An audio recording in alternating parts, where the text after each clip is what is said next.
That's too funny. Welcome in, everybody. We're live, and apparently there's a race now to see who can get in the comment section first. So I got Angel. Angel made it first today. Julius is in second.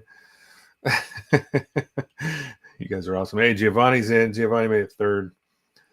How's it going, everybody? It's Mikey Wine here, aka Gundam Works, and we're live for part 3 of this 135th scale Gundam M61A5 main battle tank. Yeah, that's what we're doing. So tonight we're going to be doing some fiber optics.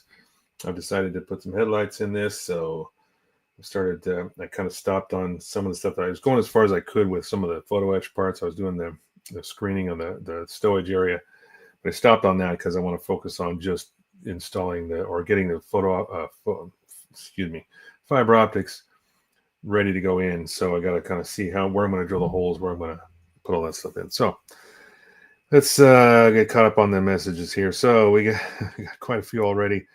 Angel says I'm first, and Julius says congratulations. I had to reboot the laptop. Is that why? Is that why you were late today, or you didn't make it in first?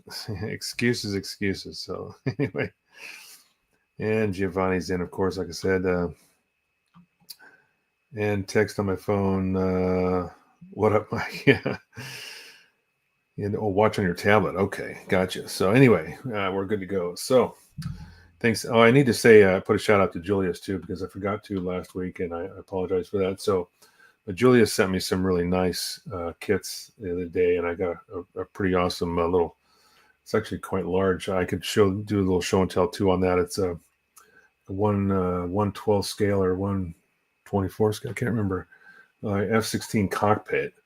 And a couple other things too. Very, very cool. Thank you so much. Again, Julius, you're the best. You did not have to do that. Tyler's in. Tyler, how you doing, buddy? Long time no see. I'm her. You're her. This is him saying I'm here.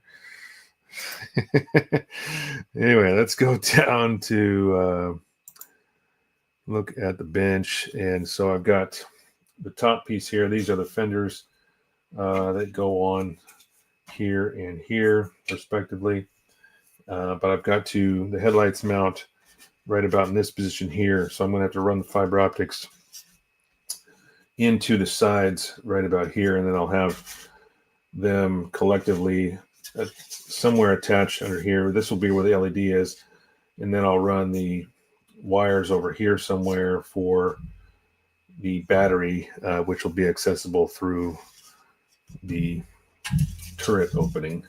So you can just take the turret off, pop battery in or whatever I got to do, put the turret back on, and that'll be it. That'll also act as a switch rather than having to put some kind of a reed switch or something like that in there. I don't have to. I'll just use the battery and the battery holder. So we'll probably end up using a CR2032, which is a pretty common size battery. They'll power one LED, which is all I'm going to need, just one LED. So I'll have 4 strands of fiber optic. Using 2mm fiber optics here. I've already bloomed the edge here, which I was showing last week on how to do that. And then, but I'm going to be cutting some strands, and then I'm also going to try to be drilling out the actual headlamp wells, and then I'll run the fibers through those, glue those in place using my canopy glue. And then we'll see that I can kind of use my heat gun to massage those, finesse those, get them to mold and bend where I want to, so I can get one collection point, and then I'll use a single 3mm LED. I think I can get away with a 3 in a piece of styrene tubing, and then I should have enough room to put several. I might have to actually go a little bit larger. I might have to go to a 5mm just because the fiber optic is 2mm, so I may not be able to fit all 4 strands inside of a piece of tubing that small. I might have to go slightly larger. We'll see how that works out. I've got a little bit of tubing there, so I've got enough that I can do that. The base said it had a thin backlog, huh? What's it? The boss said I had I had to thin your backlog. Yeah, I heard that. That's unfortunate, but she's happy though, huh? Happy wife, happy life, right? All right, we're going to go a little bit closer here. zoom in on this. So I started doing a little bit of modification already to the structures on these are a little bit different. You can see that this one has an added support in here. I'm not sure why that is, but I had to basically cut out the middle section here. You can see where I've snapped off the plastic, and then on the other side I've done the same here. So the fiber optics are going to start here at the headlamps and then move in, and then they'll come out through the side right about this point here on somewhere at the top. This one's got another box here that I'll have to work around, but I'll go right through the side there. That's the closest I can get to the front. And then I want to move the LED as far forward as possible so I don't get any light bleeding through to the to this area here. I might actually have this closed. I haven't decided yet. I'm leaving it the option to leave it open. So in case I do put the pilot in there or the driver, I don't want any bleed through. I don't want any of that ambient light coming in behind him there. So what do we got here? Figured they would. He says, I figured those kits, I figured they would go to good hands with you, Mike. You are very welcome. Thank you for helping the hobby. Oh, I appreciate it. You're the best. Thank you so much again. So I will actually bring those out. He got me a Zaku Warrior, and then there's two other kits as well. I'll just show those real quick here. It's something I'm actually kind of looking forward to. This is interesting. Didn't even realize they had this kind of a kit before. But the first one I'm going to show won't be that. So the first one here is this Revell TPZ-1 Fouche, I guess. Like an armored vehicle, very cool. 1/35 scale, on the same lines as this, and the Tamiya Abrams tank, same scale. The most interesting one, I think, is this guy, and this is a F-104 cockpit in 1/12 scale. So it should be interesting to put this thing together. And it even comes with a helmet, I think. And I haven't really looked through the box yet, but interesting to try this out. It looks like an older kit. It's made in Italy. I'm trying to see if there's a date on here when it was produced, but it doesn't appear to. So they actually have a couple of photos of the actual cockpit. So those are good reference photographs for the final build, and weathering and stuff like that. But it doesn't look like there's a date on that. But that's an interesting kit. I'm really looking forward to doing that one of these days. That should be the next build. Well, talk to Giovanni, because the next build might actually be a commission. So we're still working out the details on that. Giovanni's trying to commission me to do a Macross kit for him.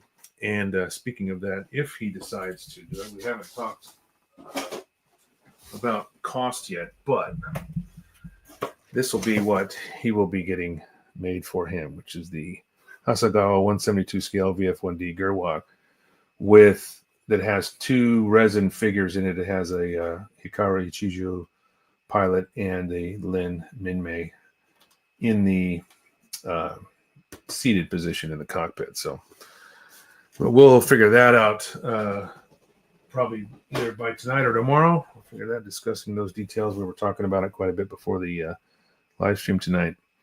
So we'll see where that goes. Let's go back down to close up. Okay, so what I have done so far, like I said, see that this one goes on this side. So these fit just right in there quite nicely. Actually, there's quite a bit of tension there.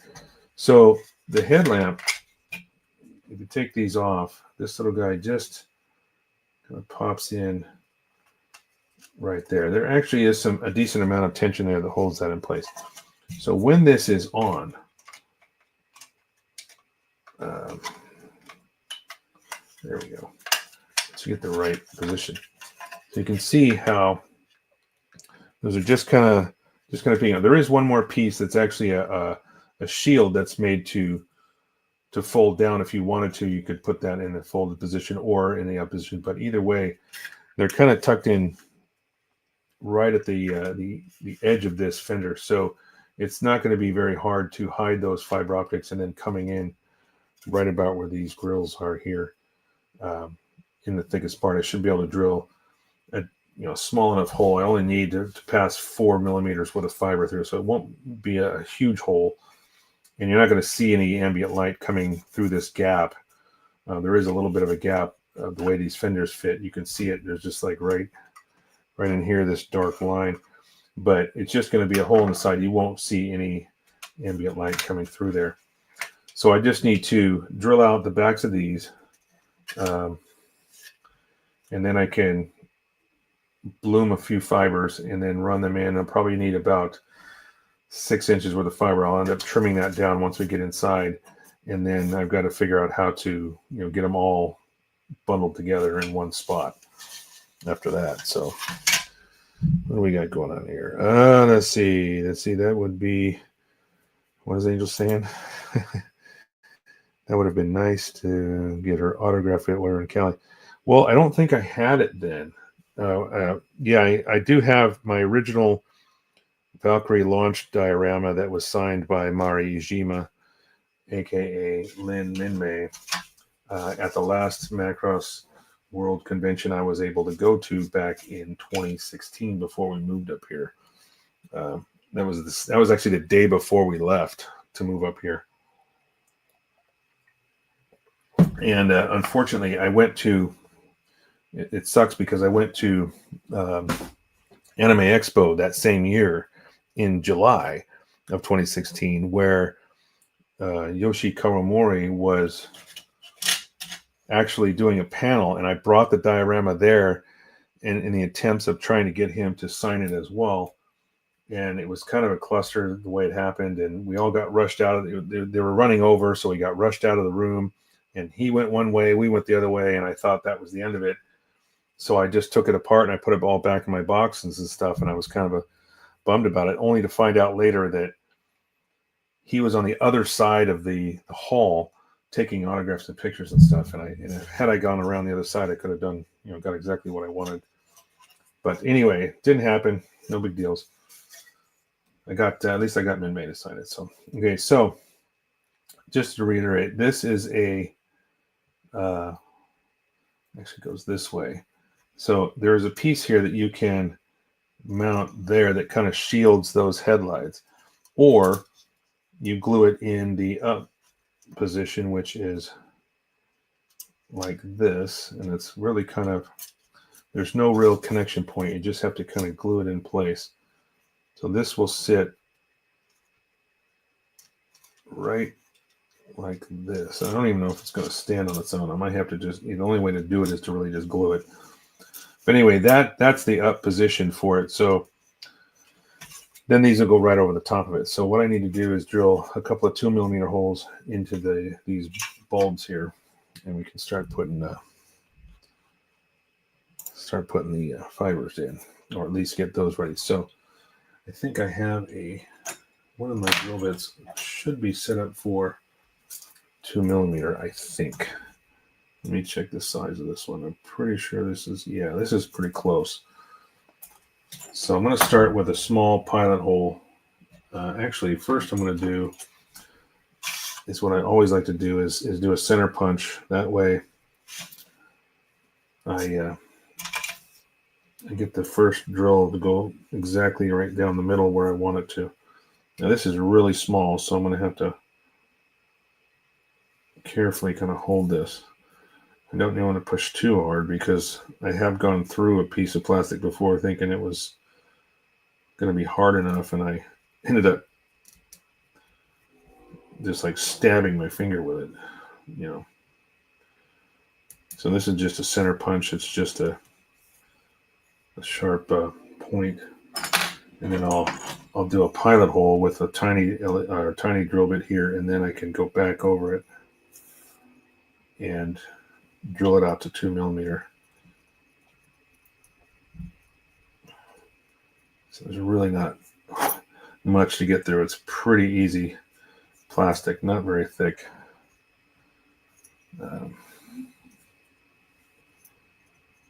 So we'll do this one as well. Okay, straight through the back. There we go. All right, now we got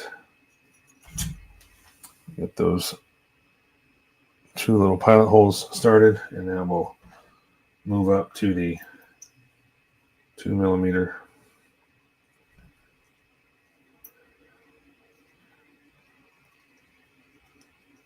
There we go. And we'll have to clean up the back, the exit hole here, because it does kind of blow out the back of this, but it doesn't matter really. But for my own purposes, I like to clean it up a little bit. Gets a little bit of where that drill bit comes through, it kind of just blows out the back. So I'm just going to take off that extra plastic.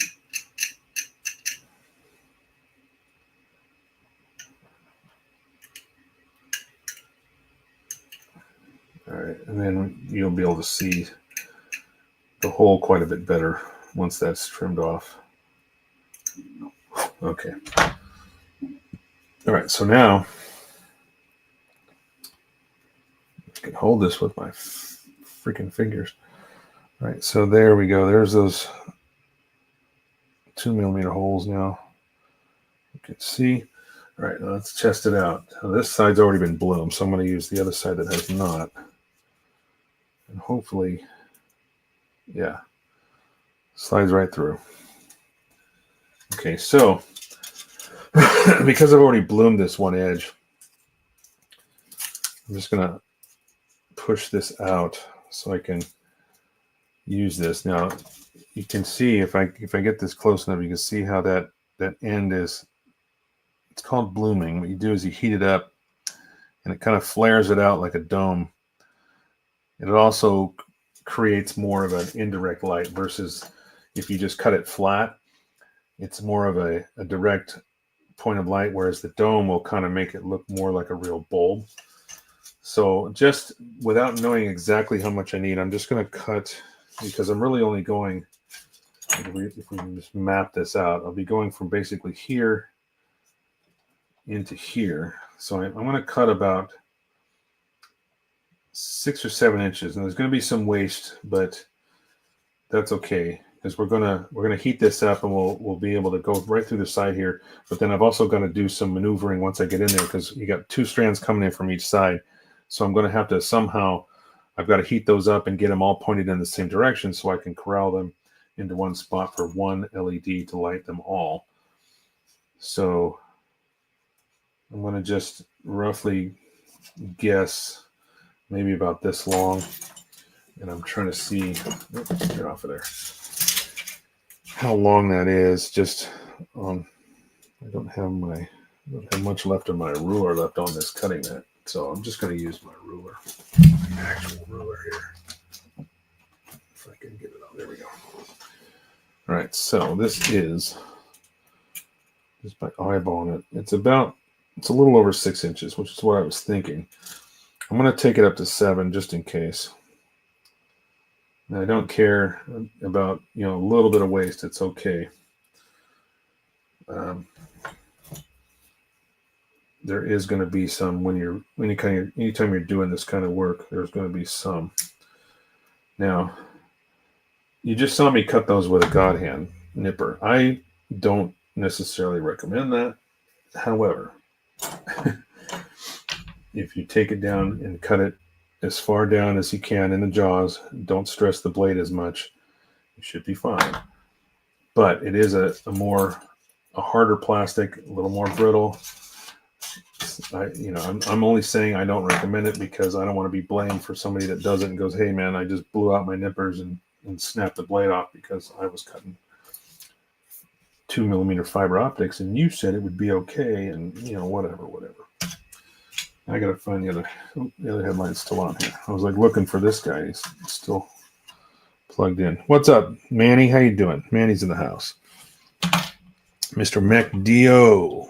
How's it going, Manny? Hello, Mike, Angel, and Julius. You forgot Giovanni. No big deals there, though.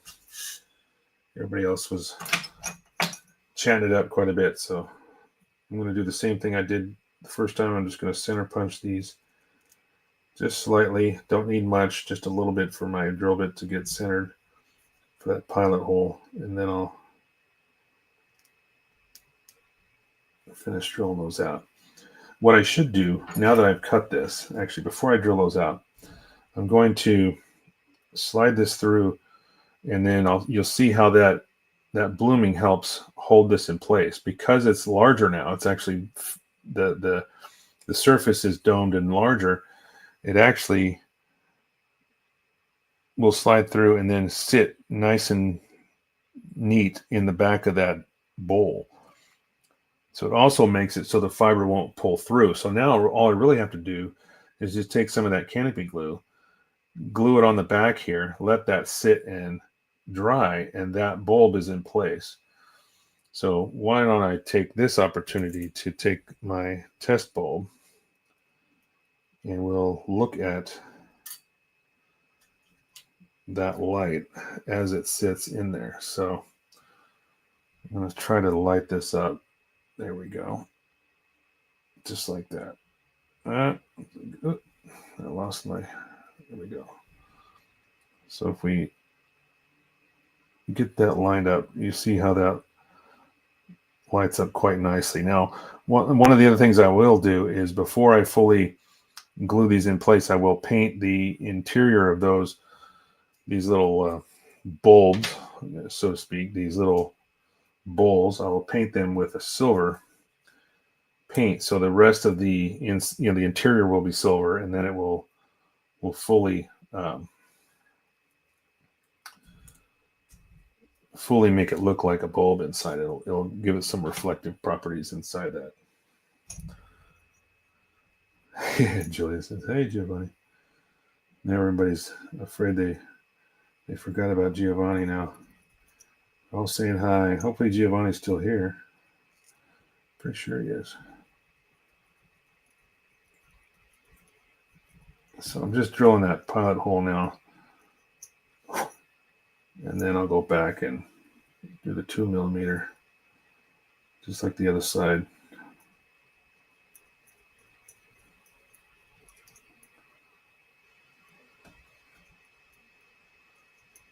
All right. There we go. Now I'll go to the bigger one.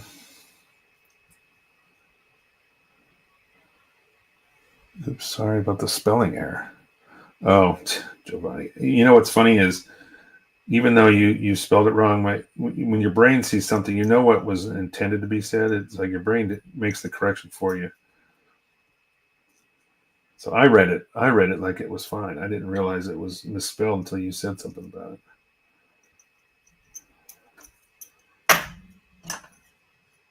So no harm done.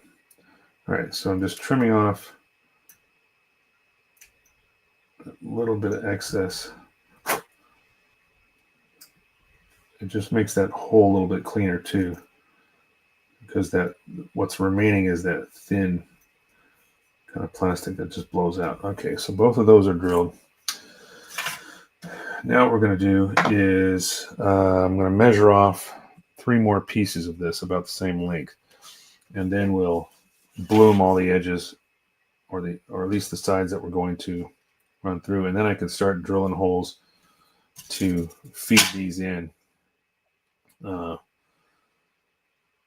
into the sides, and then we can worry about the other part of that, the next step after that. So who's hitting me up? Oh, my phone's just blowing up. It always seems to do that this time of night during the broadcast for some reason. Weird, right? All right, so we're just going to eyeball this. I can basically hold these. They don't have to be perfect, because there is going to be some trimming later on.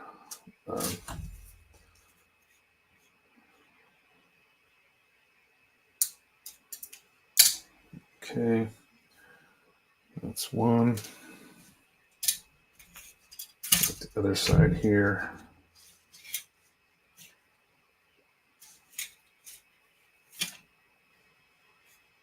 Now, you can buy this stuff in bulk from fiberopticstore.com. There was a short period of time where their website was down. I thought the company was kind of folding. I didn't realize, what was going on at one point. It just seemed like the website was down. I didn't know if they were closing or whatever, but now everything seems to be back up and running. So fiberopticstore.com. This is end glow fiber optic. You can get side glow fiber optics as well. And I bought it in the past. I bought it in 1 millimeter. I bought it in 0.5 millimeter, 0.25 millimeter, really small stuff. I think the smallest you can get is 0.25. And I think the largest might be 3, but I'm not certain on that. Don't quote me on that. But side glow is basically the same as end glow, except the sides are, you can actually turn end glow fiber optics into side glow just by roughing up the edges and making it more, more of a frosted look to it, and that will make the ends glow. That's what they call it. Or I'm assuming make the sides glow versus the ends, which is what I'm using. I'm using end glow, which glows right off the tip of the fiber. So I'm going to take the best, because this end was a little bit rough, and I'm just going to bloom this now. I'm not actually going to touch the end of this with the flame of this lighter. Hey, what's up? Let's see who's in there. Julius, hello, Giovanni. Oops, what up? No, hey, how you doing, Nick? Nick's in the house. Good to see you too. So when I light this up, I'm just basically going to get the flame close to the end, and I don't know if you'll be able to see it on camera, but that end will start to flare out and dome a little bit until it gets a nice glossy finish, and then we'll leave it. So just lighting it up, I'm bringing it close to the flame, and you can actually see it start to dome. And as soon as it starts to bloom, you kind of wait until you get a good round. I mean, it will kind of start to dome, but won't get very large. You want that to kind of fatten up, especially for what I'm using, because I'm feeding these through. So I want that lip to be able to hold that fiber in place. So you can see the difference, or maybe you can see the difference. I'll try to bring one end up before and after. So let's see if you can see that. So you see how much bigger it looks when it's bloomed versus just a flat, straight cut. So that's what helps hold that fiber in place. When I feed that through, that lip holds it there. So that's one. Now let's start with this end. I'm going to clean up this end a little bit. There we go. Just kind of straightening it out. And we'll do the same thing.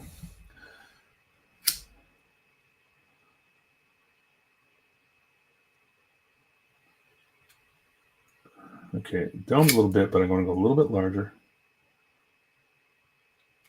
There we go. Perfect. And of course, don't touch it. Let it cool. When it's in its melted state, obviously you don't want to touch that end, because it will kind of jack up your bloom. Okay, just kind of cleaning it. I'm cutting it nice and flat, so when you heat it, it domes very evenly. If it's not cut flat and straight, it won't give you a nice even dome. That one came out beautiful. Just a little bit more. There we go.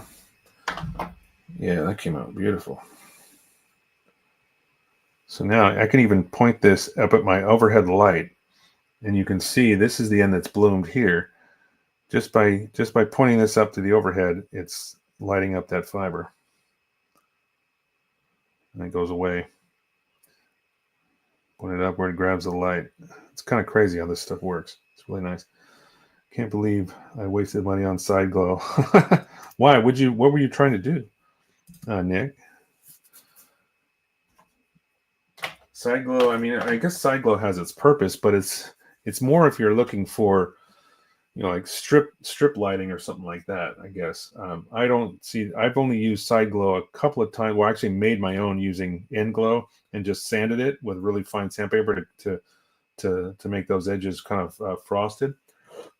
But I guess the only reason you would need to do that is if you were going to, you wanted to look like a strip light or something going down the side.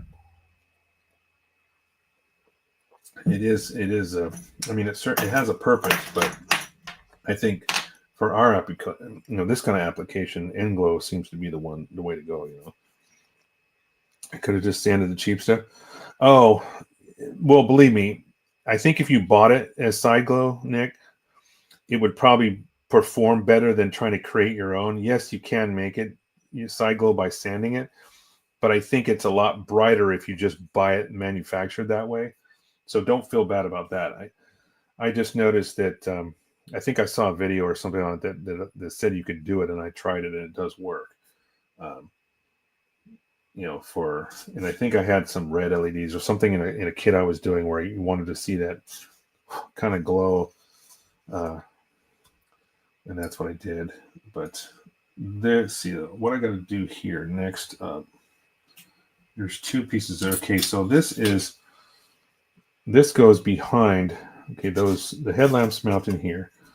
Then this piece is kind of a shroud that goes over it.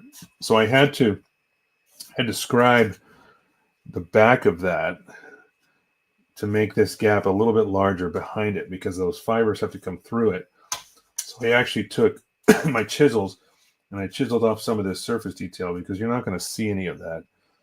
Because again, the headlights are up here and these are all covered. So I just chiseled that off, and then I took off a little bit of there was a lip inside of this cover, and I chiseled that off too. So now I've got enough room for two fibers to go through, just barely. I just wanted to make it just enough to get those through without, taking too much of that plastic off. Nick says, okay, I'm going to have to test it for the fall I'm working on. Oh yeah, you're doing a machining trigger kit, right? A Mach-E kit? Yeah, definitely. Yeah, just take a spare piece of it and just take some, you can use some rough sandpaper, just like any plastic. Use some fairly heavy grit to kind of scuff it up originally, and then thin it down. Use some finer. I'm having trouble with my words today. Use some finer grit to make it smoother, so you don't have big scratches in it, and then light it up with an LED, and you'll see if you get that side glow out of it. I didn't realize the side glow stuff was more expensive. It seemed like it would be, but all right. So for temporarily, I am going to actually glue these. I'm going to glue these bulbs in place because I don't really have to do anything with them. I can feed the fibers through. I can also paint, the silver lenses. I can paint the silver bowls inside. I can do all that before I, secure the fibers in place. Right now, I'm just trying to fit everything and get it kind of in place. So I'm going to glue this. I'm just going to run some thin cement and glue this in place. Now that I've got the holes drilled. Same with this side.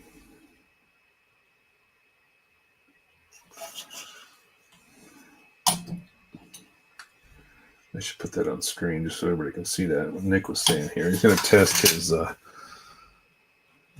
out his fiber optics and see if he can make a good side glow out of it for his Mach-E kit. So let's just let that sit for a second. Let these guys dry, cure enough to. In fact, I could even probably glue these in place as well, because these just sit. See how far back they sit. The other side, the other piece I was talking about, that shield, goes on way back here. Kind of covers up just like that. So once you get this piece on, then you have this shield. Now that is all. Technically that would fold down. I guess it's some kind of protector. If you were protecting the headlights, those shields could fold down in front, but I'm leaving them open up for obvious reasons because we want to see the LEDs. So I could glue all these in place and leave them here because I'm going to feed those fibers through behind this and then come in through the side. So I might do that as well since we're sitting here. Take that off screen. Did I miss anybody else? No, just Manny. Nope. All good, all good. All right. How's everybody Wednesday going? It's a hump day. Today was actually pretty nice. It started out kind of cold again. It was weird. It was cold and then it got a little warm.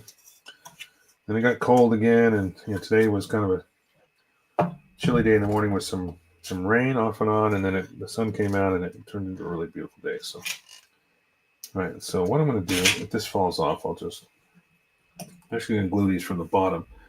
Those shields have two little tabs here on each side that come through the fender here. So I'm just going to hit the back side of this with some that thin cement. And then I'll run a little bit of a bead between the two pieces here to make sure they're secure. There we go. Do the same with this side.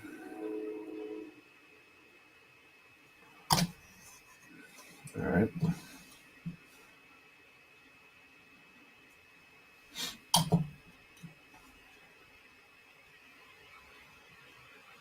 Just to make sure, a little bit on top as well.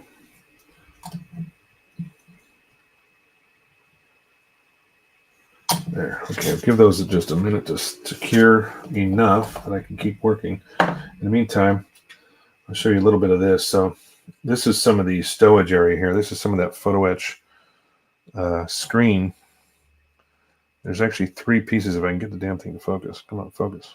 There we go. So now you can see the screen. That's the outside. This is the inside here, and you can actually see the difference. This is the shinier side. This is more of the dull side, but I was going to do that this week. Didn't get much else done. I got that piece in, and I got one of the other sides started. But when I decided for the topic of this evening to be fiber optics, that's when I quit working on that. So, all right. So now, once these are dry enough, I'm going to drill some holes here on either side of this where these fiber optics are going to come inside to this area underneath. There's already enough space. I've measured that before tonight. I did that the other day. So I can feed both of those through, and then we're just going to go into the side through one hole. I shouldn't need much. I've already cut out this here to make access for it, and then this will go on just like this again. Let's see here if I can get this. There we go. Set that down. All right, so now you see how much is just sticking out. There's really not very much visible. I mean, really all you can see is that shield. The other piece that goes over the top of it is not even visible. Because I think this is designed where you can actually make this with these fenders off, because there's a lot of tools and stuff that go on this piece. Now you can see the holes here. There's like a shovel and some other tools that go on here that you don't even see anymore. Once you put this side skirt on, or this fender, it's invisible. So it's a little bit of a disappointment there, because once you put this side on like this, all that stuff's covered up. See? So anyway, no harm, no big deals. I might find a different way to mount those tools once I get this whole thing together. Now I can't get this off. There we go. Once I get this all together, if I've got room to mount, like for this other side, if I can mount those tools up here somewhere, I'll do that, because they are kind of nice looking pieces of the kit. They're really nicely molded, really well molded for the scale. So these look pretty good. They're all nice and tucked in place. So let's just drill a hole through the side, each side. So same kind of idea. I'm going to center punch an area kind of toward the back here, and then I will go in and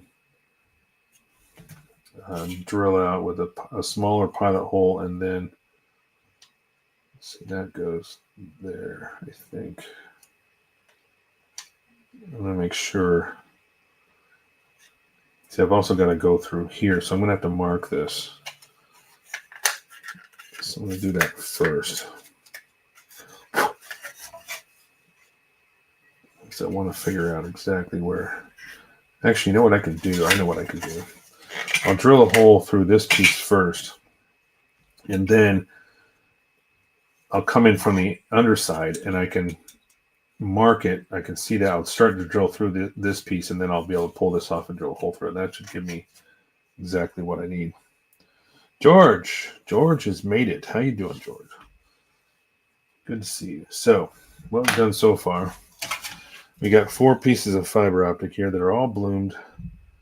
The ends are bloomed and ready to go. I won't be gluing them in place tonight because I got to paint the interior, the inside of these bowls, the actual bulbs.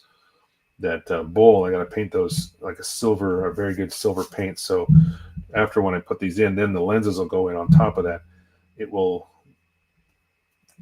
produce some nice reflective light inside of those. So right now I'm just trying to find a pathway to the underside here because I'm going to have a collection point where all these fibers are going to come together somewhere underneath in here in the front. And then I'll run the battery out here in the turret opening so I can access the battery and take the turret out. Speaking of the turret, the other day, last week, I was talking about that piece that broke. I actually pinned it and glued it together. It works really well. And then I also had to widen this because my pin was getting in the way. You can see this where I scribed this whole section out to make it larger because inside of this hole here, part of my pin is sticking through. So these go in like this. And really, I mean, this thing is long.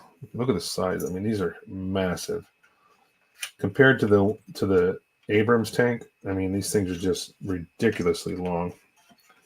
So I can get that whole thing on camera.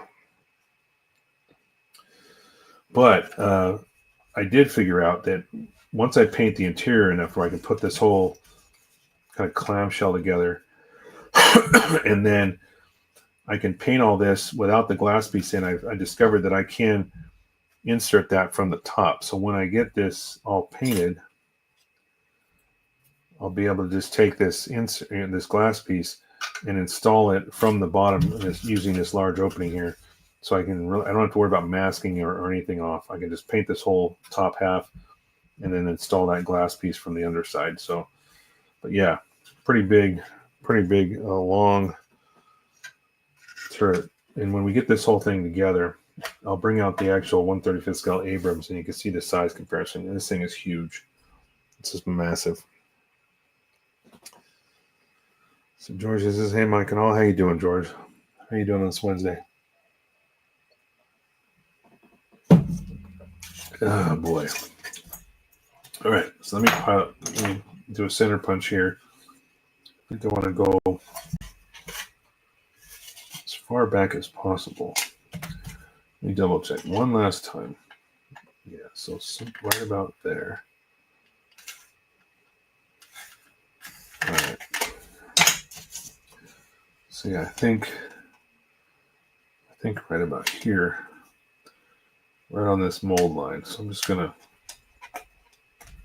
do a nice little center punch there. I'll do the same on this side. It's about a 1/4 inch in. Yeah, this stuff is soft enough. If I push hard enough, this thing will go right through. All right, so start with my pilot. Whoop. This is my pilot hole. This hole is going to be quite a bit larger because I got to run 2 fibers through it. So I need it to be at least 4 millimeters because I'm using 2 millimeter fiber optics. So actually it doesn't have to be 4. I could probably get away with this guy. But I'm going to step it up to this size And then I'll do one final hole, slightly larger. What's it say? Burned out on doing good? What does that mean? Me? No, I'm good. I'm good. All right, so I don't know what size this bit is, but it should definitely be large enough for 2.5. If not, I can go larger, but I'm just going to start with this. All right, so there's the hole. Let me see if 2 of these will pass through. It should without a problem, because it is quite a bit larger than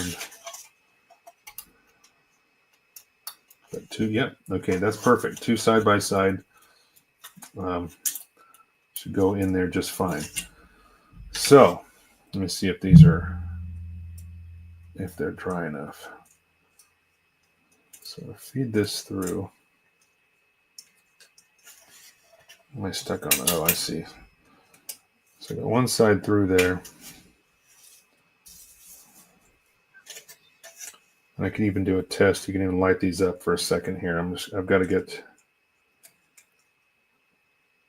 get this to pass. Come on. It's those surface details. There we go. There's some of those surface details where I had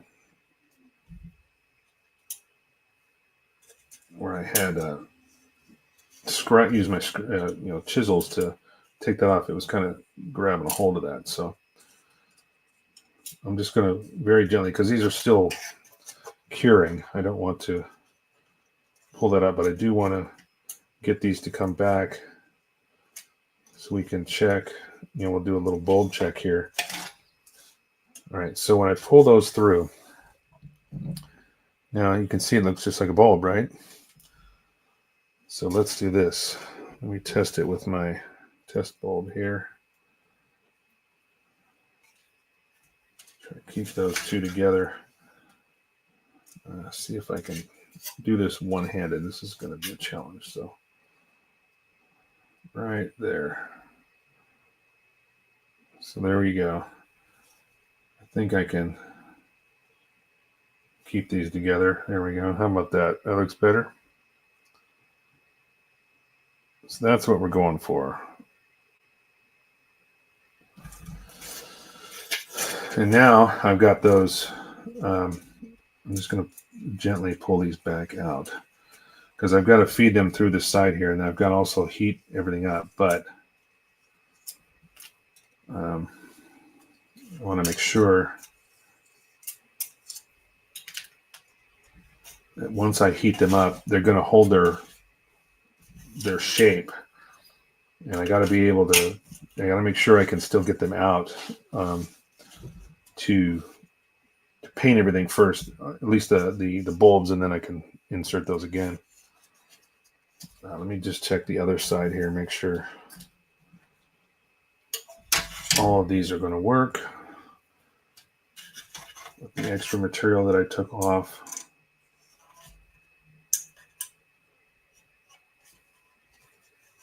Gosh, this darn thing. Yeah, it's a pretty snug fit. I didn't want to take off too much, so I wanted it to be pretty close to the side, to the 2 millimeters that I was. So you can see that I've got a little bit of tension there as I'm sliding these through, and that's perfect. That way, kind of help hold everything. And then I can actually, when I do install these permanently, I can actually use the canopy glue back here on this area that will be covered up, and that will completely hold these in place. And with those bloomed ends, I'm able to pull these through, and they actually stop right where those holes are, because the bloom's edge is bigger, obviously, than the hole I drilled. So that works out perfectly. Then we'll do a test again on this real quick.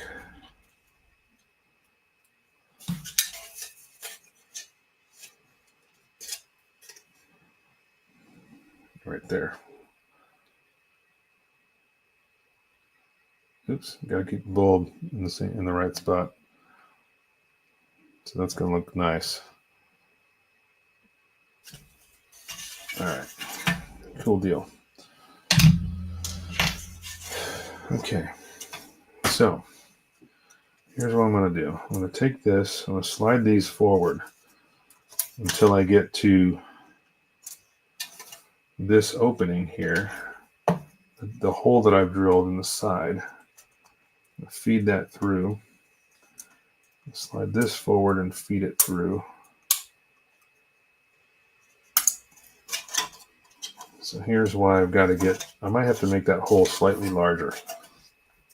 Two strands will fit, but because of the angle where these are going through, I may not be able to get this second one to go through, and it looks like that is the case. So I'm going to pull these out. When they go straight through, they're fine. In other words, I'd have to take like a 90-degree corner or turn. But when they're going through it, kind of a gradual curve, I'm going to have to make that hole slightly larger. So I'm just going to go step up the drill a little bit larger. There we go. That should be enough. Do the same with this side.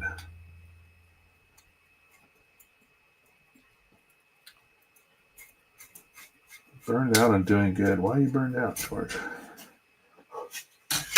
As if I needed to ask. I think I know the answer.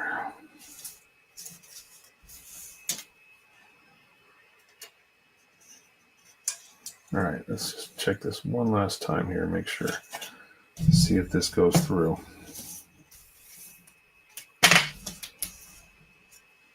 All right.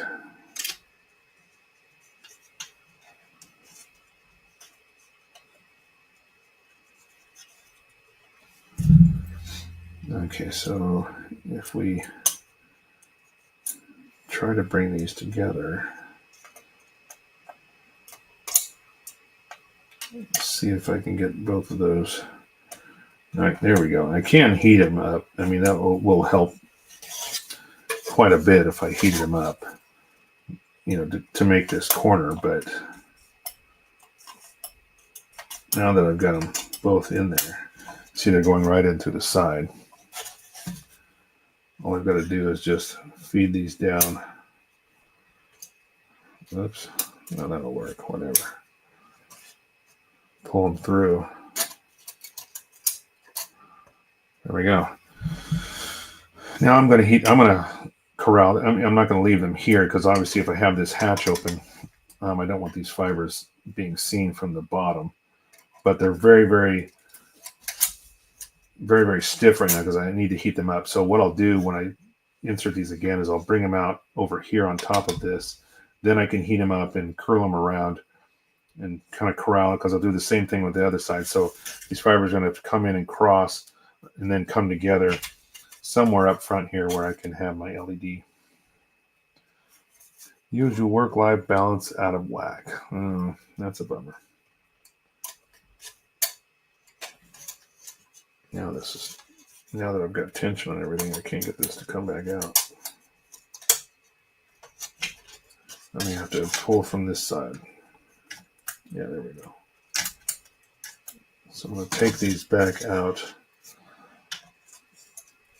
partially so I can get them outside of the, there we go. Now I can,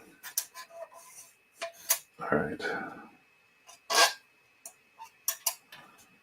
Okay. So now I've got them here. I don't think I'm going to heat them up yet. I'm going to wait until I get those painted and then I'll run them in because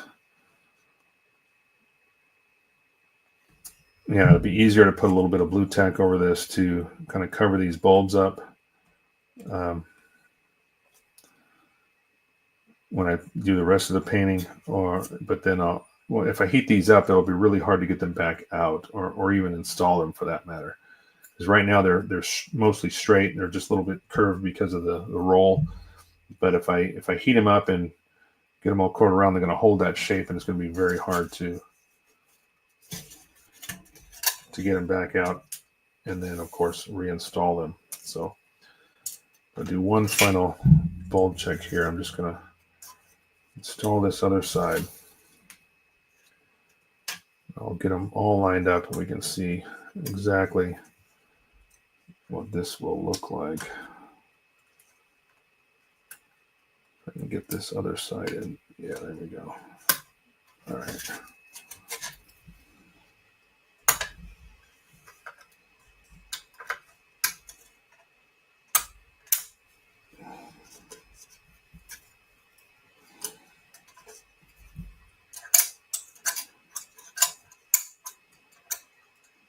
Try to get this out. Ah, come on. There we go. There we go. Okay.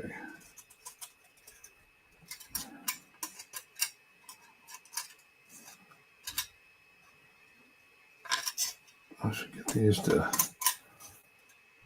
fully go back there and there. Yeah, once those seat, I like that 2mm works perfect because it sits right in the back very nicely. So now if I hold these all together,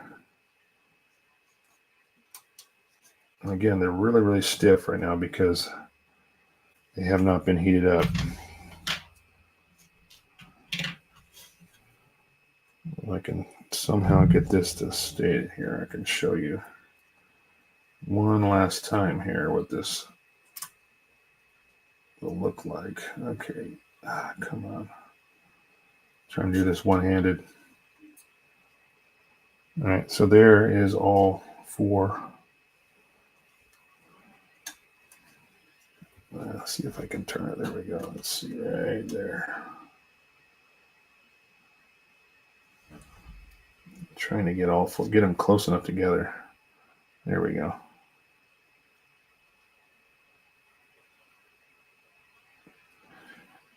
As I move the LED around, you can see them getting brighter, and yeah, I think that's going to work out nicely. But I bet the crap out of that. All right. Okay, so that'll work nicely. Now I just need to make sure I got to drill. I'm going to pull these fibers back out because I got to set these fenders on there, and then I've got to mark this hole where I've got to come out through the side. Oh, I see what I'm going to do. I'm going to have to cut a slot. Right, okay. Yeah, I'm going to have to cut a slot in this. So when this goes down, it'll go right over the top of those fibers because I'm going to have to install this first. I can't just drill a hole because then I would have to try to feed those through when this is installed. Because I don't have that ability, I'll have to just cut a slot in this. So easy to do though. Let me just slide these back out if I can. I have to do it again from the top.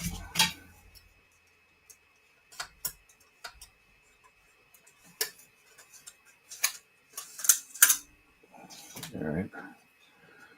That's what this process is sometimes. It's about, test fitting and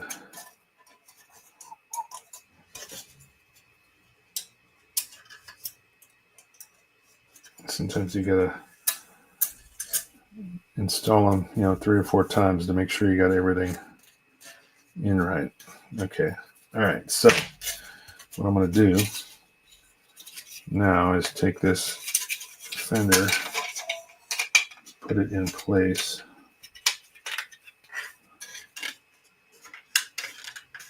I think that's on. Yeah, that's on. All right. Now I'm going to take my marker here and just mark that hole, and then I'll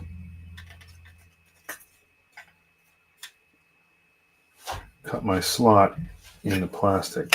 I'll do the same with this side.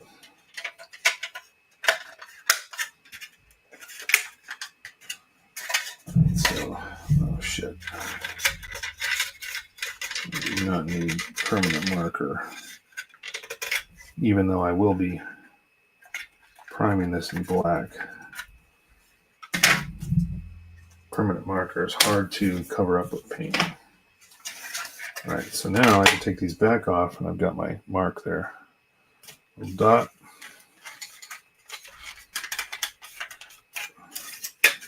This side is really quite a bit tighter. Okay. So now I'm just going to cut a slot straight down. I can drill a hole here, but then I'll slot it, and that way when those fibers are installed, this should go right on top of it without even touching them. It should work out very nicely. So I'll just center punch this hole. Same with this side. I like it a lot. Like what? What are we talking about, Nick? Talking about this or something else? All right, so start with a pilot hole. Just easier than trying to immediately start out with a big giant hole. Step it up to, where's the next one?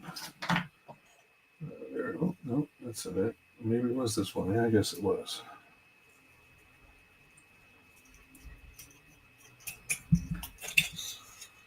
The lights on the tank. Oh, nice. Yeah, me too. Thanks. Appreciate that. Didn't have to. Could have just done, straight build or whatever, but it wouldn't be like me to just build something without making it more complicated, right?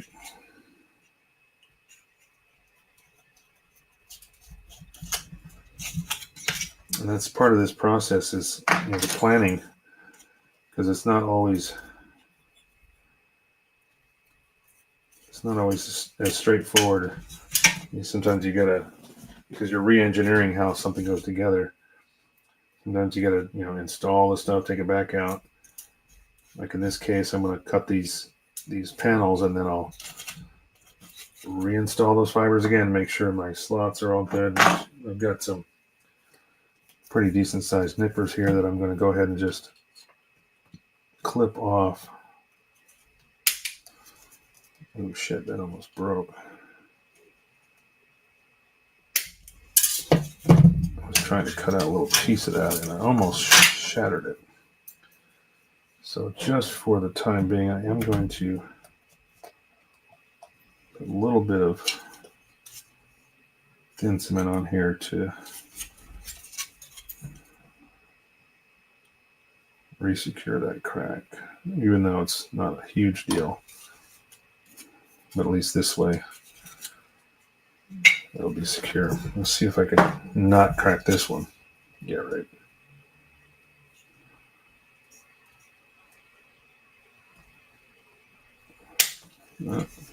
That one worked out better.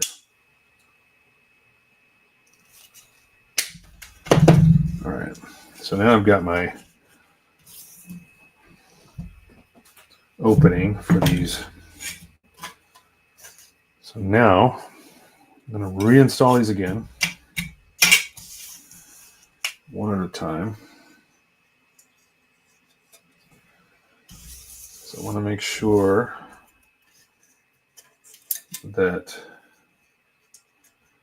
my fenders will now go on over the top. Now I don't have to go all the way through. I'm just gonna shove these in the hole here just to see if that will clear.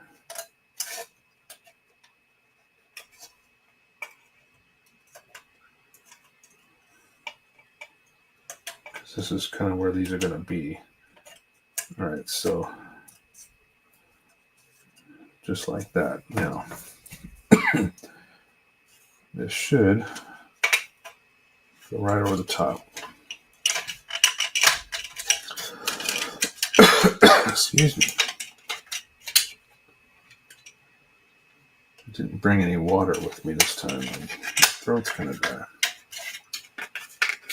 All right, so there we go. That fits right over the top. If you look down that little tiny gap, you can just barely see the fibers go through there, but you won't see any light coming through. So that works out nicely. And I'll just do the other side and make sure it works.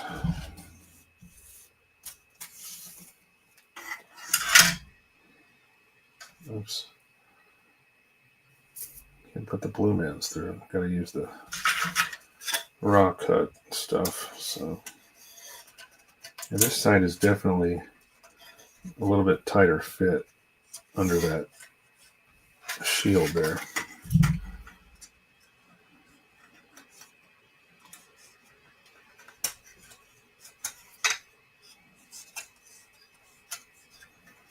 All right, now one last test fit here.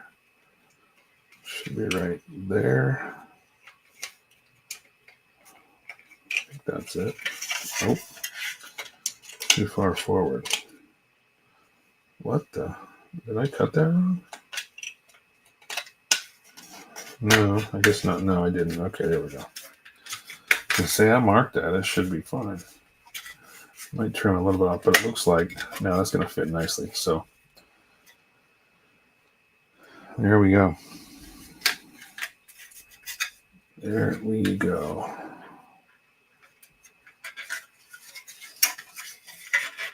All right, so I can take this back off. Pull these out.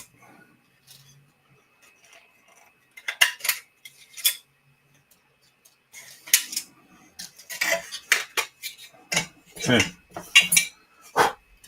So that's it for that. Now, I said we'll have to do the permanent install once I get the lenses painted, you know, the interiors of those painted silver. I'm not sure. I think I've got some. I might be able to use some Mr. Color. I wish I had some Tamiya enamel, to be quite honest. I used to have some Testors enamel, even though it's garbage, but the silver was quite nice for this kind of thing because it was really, really good silver, and I could just paint those real quick. They're enamel based, so I could, you know, wipe off any excess. But what I think I'll do is I'll prime this whole thing first in black, and then do my base color over that, and then I'll paint those interiors and then install the fiber optics. Then I can heat them up, and we'll finish off the fiber optic install that way. You know, whether it be soldering a battery holder in here somewhere where I can access it through the bottom, you know, through this area here. So once we take the turret off, the battery should be sitting kind of just hanging right about here if I do it right. Hopefully it's easy to grab, because when this thing is put on here, it's quite a bit of it kind of fits over, and it kind of, the back lip goes in first, and then it pops down on there. So there's quite a bit of open area in here without anything, just kind of free floating around. So I should, yeah, this thing is a really tight fit too. Really tight fit. These side pieces, there we go. I mean, it's literally got to fit before you can even bring this together. I don't want to fully press that together. There's two poly caps that kind of hold this front piece together. So, but you see this giant well here. There's nothing in there, and there's really only, when you put the turret on, the pilot or the commander chair is right here. There's nothing really in front of him either. So most of this is going to be done in dark colors, just kind of black that all out. But I am going to paint the seat that's in there. You can kind of see the chair right in there. That's where he would be seated if he was sitting, but I think he's going to be in the standing position. So if I run those wires up here and just have a battery holder kind of hanging out, it should be maybe with enough wire that I can just grab it, pull it out, and access it, and then just drop it back down in there. I think that's probably the best idea, just to have enough slack that I can literally pull it up here and work on it outside rather than having it tucked down inside where I've got to work in a tighter spot. I think that's probably a better idea. I did snap one of these wheels the other day. Got to fix one. One of these is, no, where is it? One of these broke on the pivot arm when I was trying to press. There it is, this one here. I was trying to press this top on, and I pressed on the wheel, and it actually snapped the peg off this arm. So this one's kind of free floating. Once I take this back apart, I'll push that pin back out and resecure that. Those almost just came apart in my hand there. So I did cut all these pegs down, all these, joining pegs and everything where this whole thing goes together. I trimmed those all at an angle, so this is easier to take apart than it was, because it was just so tight. It's kind of ridiculous. But I am kind of disappointed that you have to cover this up when you put these on. All those tools and stuff that go under here, like the shovel, and there's a pickaxe and some other things that go under here. So like I said, I might try to figure a way of mounting them. So there's also a couple of pieces that actually this piece goes over the top of this, I think. Or is it the wrong side? Yeah, I think I got that wrong. You're right. I had the right one the first time. So there's another piece that goes in here, kind of covers all this up. So I don't know. We'll see if I can somehow attach them out here, make it look nice, or maybe even somewhere up front where they would be accessible to the crew. Without this fender on here, I mean, yeah, it's a natural place to put them, but it's going to be covered up. I don't see why I would assemble this without those fenders. Oh, anyhow. Okay, we got 6 people still watching. How's it going, everyone? I hope you guys are learning something tonight. This is part of the process of planning this kind of thing with fiber optics and LEDs. I don't know. Actually, what I can do is see if I've got some tubing that'll fit 4 of these in it just fine without. Do I have any tubing? Oh, wait, this is rods. Okay, I need to get the last stack here. Here we go. So I've got some, let's see. I've got some 4.8 millimeter. That will be perfect. That's an outside diameter. I think that will work out nice.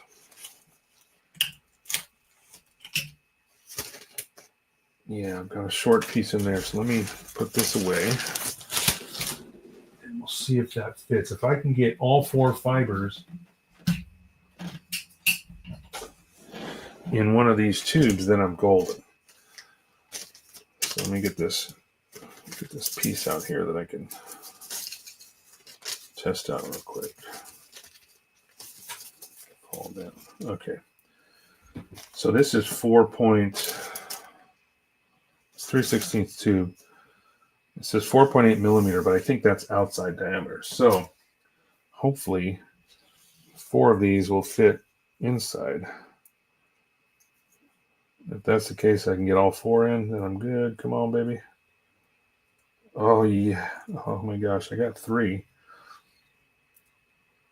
3 with no problem at all. If I can just, oh, look at that. Oh, come on.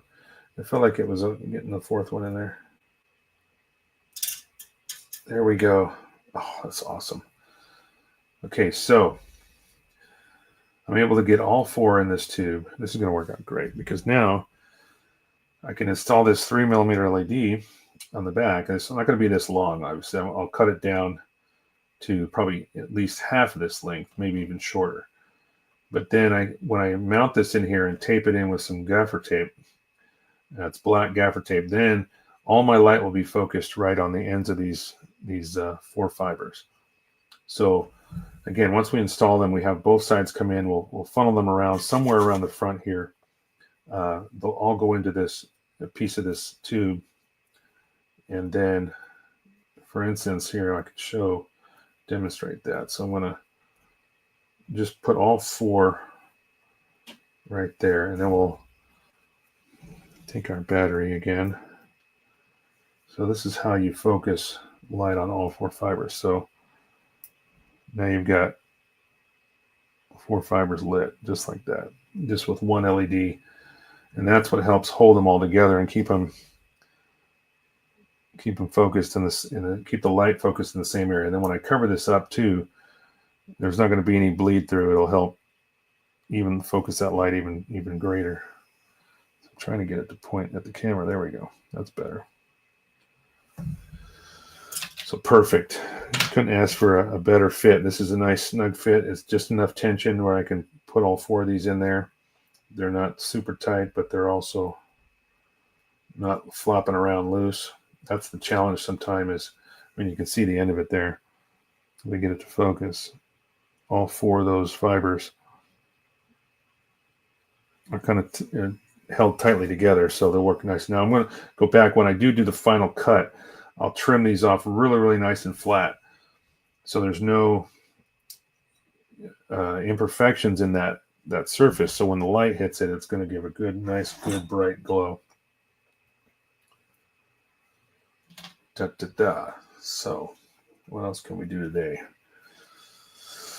Let's see. I could do some more of the photo etch, I guess, because I'm kind of at a stopping point here. I can't do much more with the planning part of the fibers because we've pretty much figured out how it's going to be installed. I just need to heat everything up. Now I use a heat gun. It's a Black & Decker, like a paint stripping gun. It gets really hot. You got to be careful. But with fiber optics, particularly even the thinner stuff. Now this is 2 millimeters, so it's a little bit more forgiving. But when you're going to shape these, and a lot of times what I'll do, I'll even use this tube like this, and I'll, these are secured in the bulbs, but then I'll start heating this up, and I'll use the tube as my control device. So as these get hot and they start to soften, you can bend them and shape them the way you want, and then let them cool, and they'll hold that position. So sometimes it's nice to use a piece of styrene tube like this. So when you do get in here, you can start, you can bend them around and put them, basically mold them the way you want, where you want them to go, and then they'll cool. But you got to be careful just with the heat. Once these start to move, you'll see them as they soften up, they'll start to kind of move on their own. And then you'll know that they're really flexible. They're really easy to go. But the thinner stuff, especially, you got to be careful because that stuff will melt in a hurry. So let's do this in the last moments here. Let me open up the case, and I'm going to, just for giggles here, I'm going to put these on, and then I'm going to grab the Abrams tank, and we're going to do a size comparison here. So I'm just going to pop these 2 fenders on. This is not going to be fully installed, but I'm just going to kind of piece everything together here. Let's see here. So this goes on like that. Okay. So let me go to the down look here. So now you can see the whole thing. I'm just going to get this out of the way. All right. So let me go grab the Abrams. I'll be right back. It's just right behind me here. We will do a size comparison. Now, granted, these are supposed to be the same scale. Oh boy. All right. So these are supposed to be the same scale. So I'll move this here. Let me spin this guy around. So there. It's actually, you know what? It just seems so. I guess this seems so much bulkier because of the size of the barrels and everything. But overall length is really not that much different. I mean, we're talking maybe with the back of the exhaust here in the external power supply. I mean, they're really only maybe a ½ inch longer as far as the body. The barrels will bring it out again about another inch longer than that. But their overall length of those barrels is just massive. Just massive. I really like the way this turned out. And what the cool part is, I have a bunch of this stowage stuff left over. So I will be using some of that for this stowage as well. So I got some resin pieces. In fact, I pulled out the kit tonight. I was looking for it to make sure I could find it. I threw it back up in the closet. So I still have some netting. I've got actually some bags here like this. This is already painted. I've got some boxes, ammunition boxes, some sleeping cots, another big tent. Looks like a couple of more rucksacks for perhaps some helmets. Actually, don't need those. I've got a couple of traffic cones even that I could paint. I did a base with this with a couple of traffic cones, so I may do the same, something like that. We'll see. I got quite a bit left over from that. This is from the Abrams.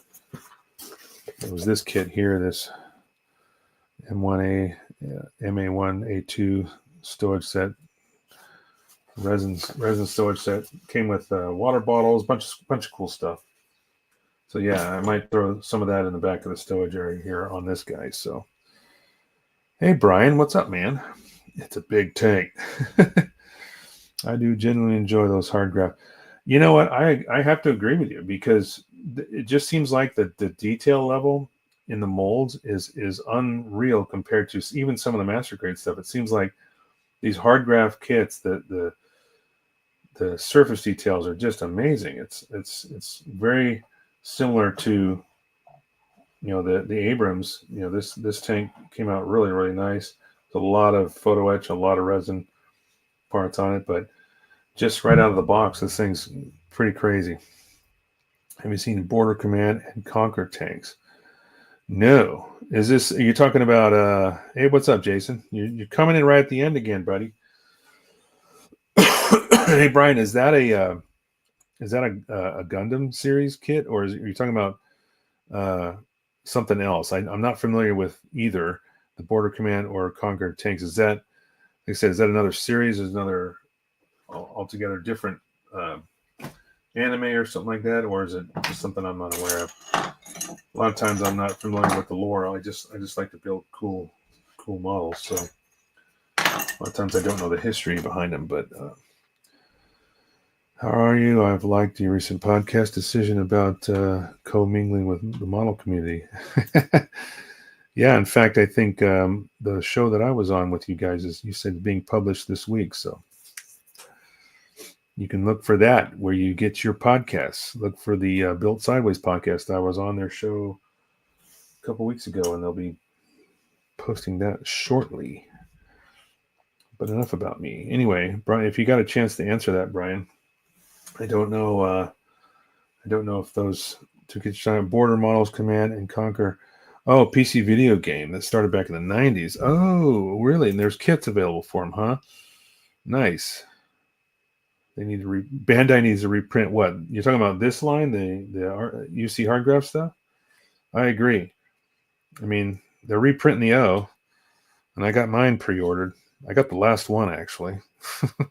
I was just kind of talking about it last week. I was wearing one of the T-shirts for the O and everything. I was talking about the reprint, and I happened to go on USA Gundam Store's website that night and said one left. So I was like, all right, pull the trigger.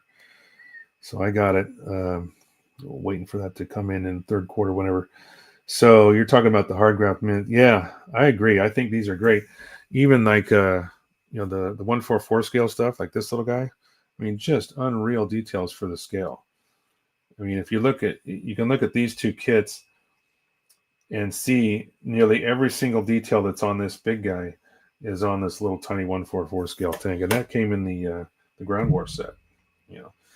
So let me put this back before I do some permanent damage to it. And I'll be right back 1 second to say good night to everyone. So get this back in position.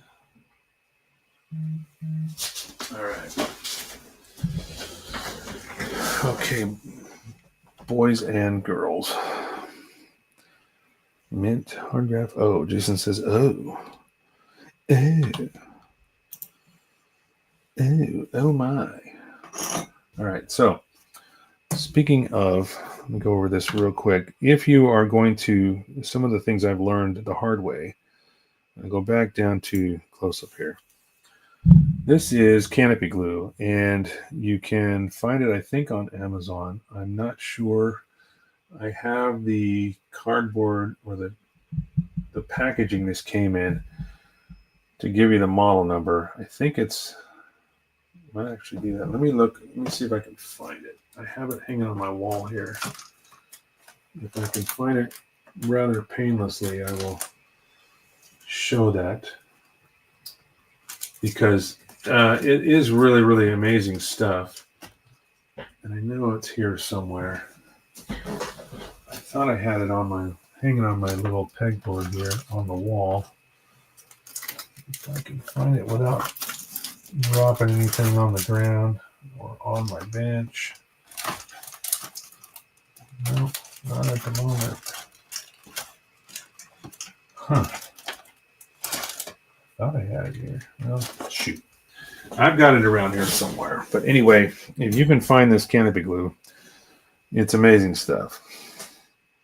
It works really well with fiber optics because it dries clear, but it's not reactive. Like the first time I did fiber optics, I was building the 1/4000 scale SDF1 Macross Movie Edition. And I learned the hard way really quick what happens when you use CA glue on fiber optics. It will attack it, it will make them brittle, and they will break on you like nobody's business. And the only way to fix it is to remove them and start over. And that's what I had to do. So fortunately, it was only like one section of this model that I had to fix. But anyway, you can use Elmer's glue too. It's certainly fine. Just anything that's not reactive. But this stuff seems to dry a little bit faster than Elmer's glue, and it dries clear. And of course, it's great for canopies. That's what it's designed for. But really good stuff from Japan. And you just, little glob there, let it dry, and it will keep your fiber optics nice and clean without becoming brittle or anything like that. So use your phone to translate. Okay, fine. Let's use the phone. Let's see. It's a very good idea. So we're going to see if I can Google Translate this really quick. I have it already set up for Japanese. For models, synthetic rubber, metal, plastic. It's cementine, high-grade formula cementine glue. And let me see if I can get the back to... trying to see if I can get a model number here. Plastic nozzle. I don't know. Oops, there we go.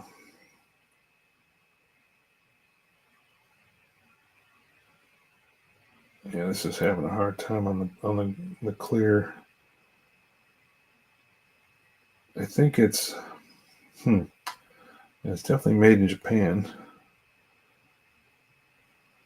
1418620. I don't think that's the number. I wish I could find the actual model number on it.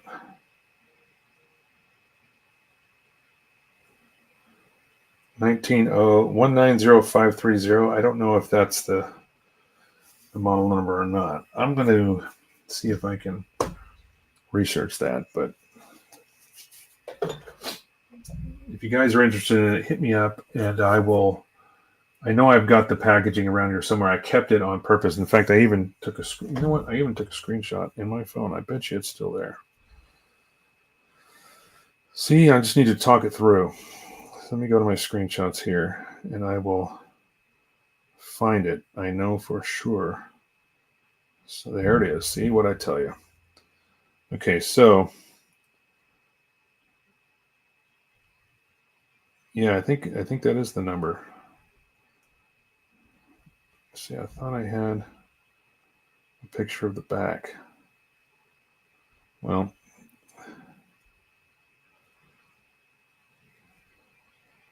anyway, that's what it looks like.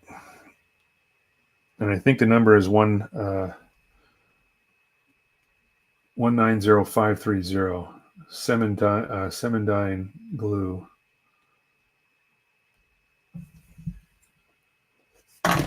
Something like that. So if I bring this back up. Yeah, Cementine. Cemedine. High-grade cementine glue from Japan. Anyway. You know, I really owe you something special now. Wow. Oh, why did you send him some stuff too? Please do not mail it. Just send the rest of it. What are we talking about? You guys are sending stuff to Julius. Julius is sending stuff to everybody, man. All right. So, everybody, hey, thanks for coming in tonight. I appreciate each and every one of you. As always, please, please, please. And here's an interesting thing. Facebook has decided to tell me that they are going to change their video policies, meaning that they are going to start deleting any of my videos that are older than 30 days. So with that being said, I would say, you know what, if you want to see anything that I've done in the past, check out the YouTube channel. Every single video I have is there. This is number 102, I believe. So I had to go through and download all my videos from them up until like last month, because everything in the middle of March here is going to go away on my Facebook page. So anything that's over 30 days is kind of absurd. So good job, Zuckerberg. You're doing terrific. Anyway, if you guys want to support the channel, please like and subscribe like always, and put a comment in the comment line. That also helps the algorithm out. And again, good night, everybody. Let me go through here and just say, put a shout out to everybody that joined in. Angel was first. Julius came in second. Going on down, we had Tyler. Further down, then we had Manny popped in. Giovanni was in. Then Nick. Let's see. Then George. Thanks again, George. And Julius. Of course, Brian came in toward the end there. So did Jason Davenport. All you guys are amazing. You support me almost every single week. I see you guys in here chiming in and saying hello. I appreciate it as always. So be good humans, and we'll see you on the next one.